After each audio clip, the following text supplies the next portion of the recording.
Okay, hey everyone. So in this video, I'm going to go over the remainder theorem. The remainder theorem is an important theorem, and it's pretty basic, and we're going to talk about it with a few examples. So let's just pull up lesson 12 in front of my face, and let's do this. So using synthetic division to find the quotient. Now, I will tell you right now that there is no reason to use one division over the other. You can use whichever one you want. You can use synthetic division, you can use long division. It's whatever you really prefer. Synthetic division is the shorter route, but some people prefer long division. That's just fine. They will never really ask you specifically to do synthetic division like this example is. So if you wanted to pause the video and do long division, you can try it out. But I'm going to do a synthetic division, and I'm always going to do synthetic division when I have a letter and a number. It's just the easiest method, and you're going to want to do that and make your life easier. So set this equal to 0. You're going to get x equals -2. That goes in the box. Take your coefficients. So 2, 7, and 9. Drop down your 2, multiply -4, because I did -2 times 2. Add 7 minus 4 is 3. Multiply -2 times 3, that's a -6. Add, you get a remainder of 3. Take this down by a power, so it'll be just x plus 3. So I get 2x plus 3 plus my remainder divided by my divisor, and that is my quotient. Okay, so example 1 kind of breaks down the remainder theorem for us. Okay, and what we're going to do is you're going to put this into y equals, so everyone should be putting this into the y1 of their graph in their calculator. So go to y equals and plug this in, and you're going to plot some points. So -2, 1, 2, 3, -2, 1, 2, 3, okay? And then -1, 1, 2, 3, 4, and then 3, -3, 1, 2, 3, 1, 2, 3, 4, 5, 6. -3, 1, 2, 3, 4, 5, 6. Okay. This is my graph. If you notice, it doesn't touch the x-axis, which means that there's no roots of this function. So just a side note. Just wanted to make that really large for no reason. Okay, so it asked me, what is the y value when x equals -2? Well, when x equals -2, I have this value, so -2, 3. So y equals 3. What conjecture can you make between the do now and the graph from part A in example 1? Now, let's just realize that these are the same equations here. Okay, and let's also realize that we divided by x plus 2 and -2 went into our box here, and we ended up getting a remainder of 3. Here's the connection, people. What was the y value?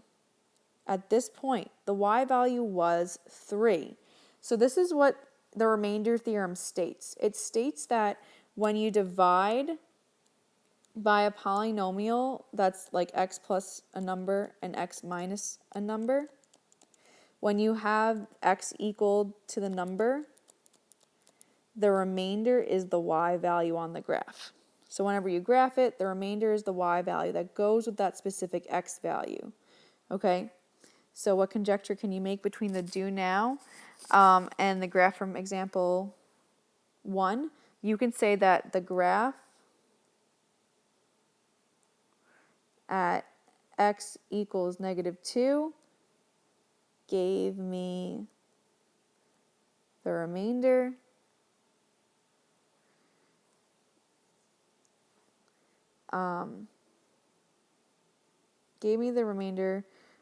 at the y value of x equals -2.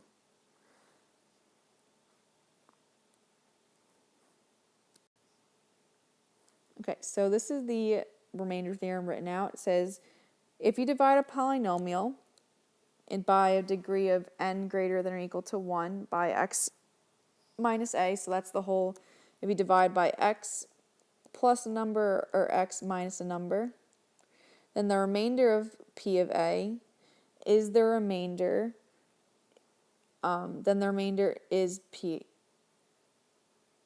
P of A, which this means just Y right here. Then it's the Y value. Because if you notice, they're using A. So like with my number symbols, I'm doing P of a number.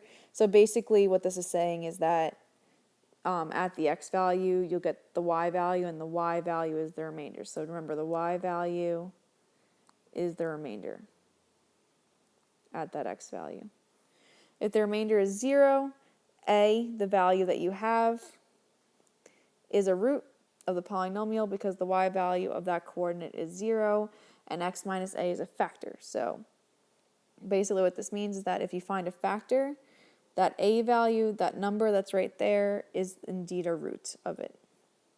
So what we're going to do here is we're going to do our next example, and we're going to plug in this value. So I'm going to plug in 3 into my polynomial.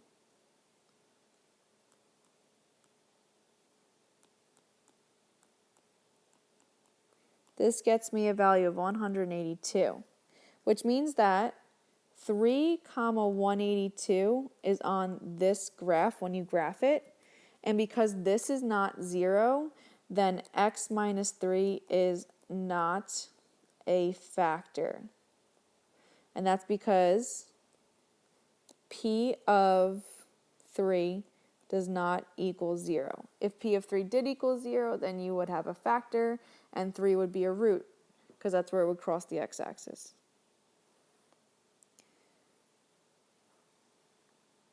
So for all these, we're just going to plug in. So we're going to use the remainder theorem to find PA and make a conclusion as x minus a of a factor of each polynomial. So like, for example, a is equal to negative 2. So this would be like x plus 2 is what you'd be dividing by. So if I do P of a, which is P of negative 2, when you do this example, though, please make sure you use parentheses. And when you plug that whole entire thing in, you would get 0, and you'd find out that x plus 2 is a factor because P of negative 2 equals 0. And that means that when you would graph this polynomial, it would cross the x-axis at negative 2 at 0. Okay? Same thing here. P of negative 2, I'm going to plug that in. Negative 2 to the third plus 7 times negative 2 squared plus 4 times negative 2. Plug that in, and you would end up getting 12. And since you got 12, we know that x plus 2, because we plugged in negative 2, is not a factor. Okay, next one. So we want to find P of 3, 3 to the third, minus 7 times 3 squared, plus 15 times 3, minus 9. When you plug that into your calculator, you get 0, which tells you that since you plugged in 3, we know that x minus 3 is a factor of P of x because P of 3 equals 0. Last one, you're going to plug in 1/2 into the a value, and you'll find your y value. And if the y value is 0, then you know if it is or is not a factor.